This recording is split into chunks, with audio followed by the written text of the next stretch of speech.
Bonjour à tous. Aujourd'hui, on va parler de l'acné et des huiles essentielles que l'on peut utiliser dans l'objectif d'accompagner naturellement notre corps dans ce dérèglement. Et juste avant de commencer, comme d'habitude, si vous souhaitez donner un petit coup de main à notre chaîne, n'hésitez pas à vous abonner, à partager et à mettre un pouce en l'air sur cette vidéo. Tout d'abord, c'est quoi l'acné?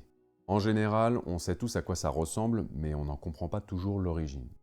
Je vais essayer très simplement de vous partager mes connaissances dans ce sujet et ensuite on parlera des huiles essentielles. Alors, on peut dire que l'acné est une maladie ou une dermatose inflammatoire chronique du follicule pilosébacé, qui se développe sur des zones riches en glandes sébacées, généralement la partie centrale du visage, le nez, le front, le menton, les joues et la région thoracique supérieure, comme le cou, le dos, la face antérieure du thorax, etc.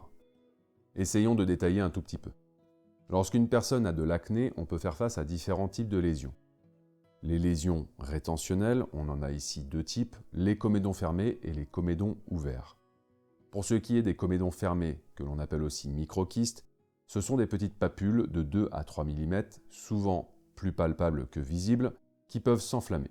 C'est lié à l'accumulation du mélange sébum et kératine dans le canal folliculaire, dilaté par l'obstruction de son orifice. Les comédons ouverts, les points noirs si vous préférez, sont des lésions de 1 à 3 mm et correspondent à l'accumulation des kératinocytes oxydés au sein de l'orifice dilaté du canal infundibulaire. Pour ceux qui pensent que je parle une langue étrangère, c'est la partie la plus superficielle dans laquelle pousse un follicule pileux, le pore folliculaire qui est visible sur la peau. Bref, les points noirs peuvent s'expulser spontanément ou s'inflammer. Après ça, on a les lésions inflammatoires. Ici c'est pareil, on en a deux types. Les lésions inflammatoires superficielles, les papules, qui sont généralement issues des lésions rétentionnelles, sont rouges, fermes, parfois douloureuses. Elles se présentent sous forme de lésions inférieures à 1 cm. Elles peuvent évoluer vers la résorption ou la formation de pustules. Les pustules sont habituellement issues, comme on le disait, de papules, au sommet desquelles apparaissent un contenu purulent jaune par accumulation de certains globules blancs qui se répandent dans les tissus où se développe une infection. Ils détruisent alors les germes étrangers et se détruisent en même temps. Le résultat est la formation de pus. Et pour finir, on a les lésions inflammatoires profondes. Sous forme de nodules, les lésions sont supérieures à 1 cm et atteignent le derme. Elles peuvent évoluer jusqu'à la formation de cicatrices, qui sont fréquentes et essentiellement issues des lésions inflammatoires, surtout lorsqu'elles durent depuis longtemps. Après les lésions, il y a les formes cliniques communes, comme l'acné mixte juvénile. C'est la plus fréquente. Elle survient au moment de la puberté, en moyenne 12 ans chez les filles et 14 ans chez les garçons. Ensuite, on a l'acné rétentionnelle, qui est la forme la plus fréquente de l'acné débutante. Ce sont essentiellement des microquistes et des comédons ouverts sur le visage. À côté de ça, on a les formes graves, comme l'acné nodulaire ou conglobata et l'acné fulminante, qui est une acné nodulaire aiguë, fébrile et ulcéreuse. Je ne vais pas trop m'attarder sur toutes les formes d'acné, néonatale, prépubère, exogène, exoriée, l'acné de la femme adulte ou encore l'acné révélant d'une endocrinopathie. Ces dernières touchent moins de monde et elles sont généralement encadrées par des médecins, dermatologues ou gynécologues. Pour comprendre comment ça fonctionne, l'acné se forme lorsque les glandes sébacées produisent trop de sébum, ce qui obstrue les follicules pileux. Cette obstruction crée un environnement propice à la croissance des bactéries, provoquant ainsi une inflammation. Et l'inflammation résultante entraîne la formation des lésions mentionnées précédemment. Le traitement de l'acné varie en fonction de sa gravité, allant de produits topiques en vente libre à des médicaments sur ordonnance, en passant par des traitements plus avancés tels que les thérapies au laser ou à la lumière, et bien sûr on n'oubliera pas les fameuses huiles essentielles, dont nous allons parler dans cette vidéo. Dans tous les cas, je vous recommande de consulter un dermatologue pour déterminer le type et la gravité de l'acné, et d'éventuellement avoir son avis pour ce qui est des solutions à mettre en place pour votre cas particulier. L'acné est fréquente pendant la puberté en raison des changements hormonaux, mais elle peut affecter des personnes de tout âge. Elle va varier d'une personne à l'autre en termes de sévérité et de fréquence, en raison de plusieurs facteurs qui influencent son développement.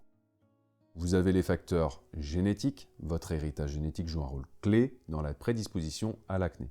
Si vos parents ou d'autres membres de votre famille en ont eu, vous serez plus susceptible d'en avoir également. Après ça, vous avez les fameuses hormones.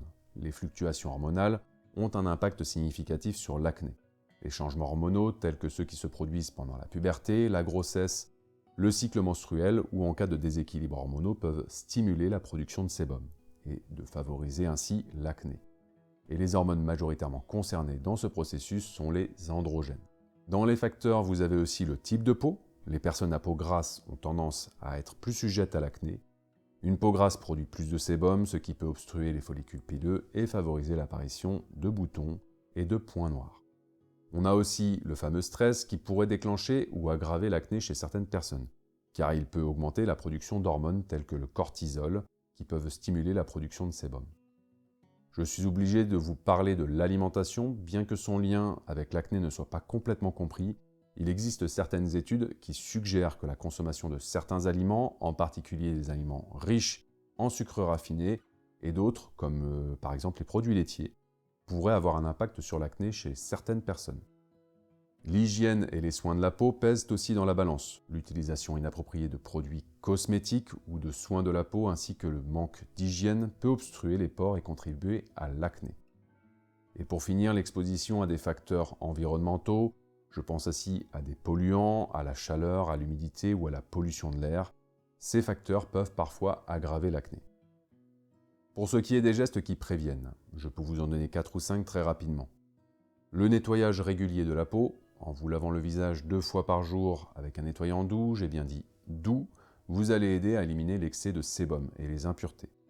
Pour les peaux grasses, inutile de récurer votre peau avec des applications de produits spéciaux, de savonnage intensif ou d'alcool à 70 degrés ou plus. Ça provoquera l'inverse du but recherché. Utilisez des produits non comédogènes. Personnellement, je vous recommanderais d'arrêter les produits de soins de la peau et les maquillages, mais pour les personnes qui souhaitent continuer malgré tout à les utiliser, choisissez ceux qui n'obstruent pas vos pores. Et n'étant pas un expert dans la matière, je vous laisse échanger dans les commentaires de cette vidéo vos trouvailles. Évitez de vous toucher le visage avec les mains sales. Vous allez y propager des bactéries souvent responsables de l'acné. Le soleil réduit transitoirement le caractère inflammatoire des lésions, mais il facilite la comédogénèse, en épaississant la peau. C'est souvent pour cette raison que vous voyez une amélioration durant les périodes estivales, qui est généralement suivie d'une poussée d'acné en automne. Essayez d'adopter une alimentation équilibrée, évitez les sucres raffinés, etc.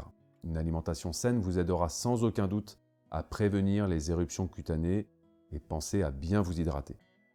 Bien entendu, ça coule de source, mais abstenez-vous de presser, de gratter et de triturer vos boutons, encore moins les mains sales. Très bien, juste avant de vous présenter la synergie d'huile essentielle, je précise qu'elle ne convient pas aux enfants de moins de 12 ans, ni aux femmes enceintes ou allaitantes. Prenez 2 flacons ambrés propres et secs. Ajoutez dans le premier 5 gouttes d'huile essentielle de thym cététimol, 5 gouttes d'huile essentielle de clou de girofle, 30 gouttes d'huile végétale de rose musquée. Pour cette première synergie, vous allez pouvoir l'employer 2 fois par jour, le matin et en fin de soirée pendant 10 jours consécutifs le premier mois et reprenez à nouveau 10 jours consécutifs le mois suivant. Donc si vous commencez vos applications le 12 décembre par exemple, vous finirez le 22 décembre. Et vous pourrez ensuite reprendre le mois suivant du 12 au 22 janvier. Et pour la quantité, une fois les mains propres, une petite goutte ou un tampon sur le doigt à appliquer sur chaque bouton. Et en plus de ça, il vous faudra compléter avec la seconde synergie. Pour ce faire, prenez votre deuxième flacon ambré, propre et sec, ajoutez-y une goutte d'huile essentielle de sauge officinale, une goutte d'huile essentielle de romarin CT verbenone, 14 gouttes d'huile végétale de rose musquée et 14 gouttes d'huile végétale de noisette. Pour l'utilisation de cette seconde synergie, 2 applications par semaine avec quelques jours d'intervalle, par exemple le lundi et le jeudi en fin de soirée pendant 2 mois. Vous pourrez aussi l'utiliser en plus de la première synergie lorsque celle-ci sera employée sur ces 10 premiers et 10 derniers jours. Laissez le temps à votre peau d'absorber la première application en fin de soirée avant d'utiliser la seconde synergie. Comme d'habitude, pour éviter un bête incident, notez avec un crayon à verre ou une étiquette le nom de vos synergies sur vos flacons respectifs. Et si jamais vous souhaitez vous former aux huiles essentielles, je vous invite à faire un tour sur sanitas-arte.com. Tout comme la plupart des traitements d'attaque prescrits par les dermatologues, il vous faudra plusieurs mois d'assiduité dans vos applications d'huile essentielle pour obtenir des résultats. En général, il faut 3 mois pour juger de l'efficacité d'un traitement et pour les huiles essentielles, c'est relativement similaire. Après la première cure de 2 mois d'huile essentielle, si on observe une amélioration, On laisse une fenêtre thérapeutique d'1 mois avant de repartir à nouveau sur 2 mois de cure. Au bout de 2 ou 3 cures, vous devriez avoir de très bons résultats. Pour ceux que ça intéresse, il existe un outil de dermatologue que l'on appelle l'échelle GEA. Elle permet d'apprécier la sévérité de l'acné. Il existe 6 stades allant de 0 à 5, 0 pour pas de lésion et 5 pour de l'acné très sévère, en fonction de la surface atteinte et la présence ou non de nodules. Bref, je vous laisse faire vos petites recherches. Très bien. Cette vidéo touche à sa fin. Elle est assez longue, mais c'est pas évident d'aborder des sujets aussi complexes sans approfondir un minimum. Si elle vous a intéressé, n'oubliez pas de vous abonner, de mettre un pouce en l'air et de la partager. Dans tous les cas, merci à vous d'avoir pris le temps de la visionner. N'hésitez pas à m'écrire vos questions, vos suggestions ou autres dans la section commentaires. Je vous dis à la semaine prochaine pour une nouvelle vidéo, et en attendant, prenez soin de vous.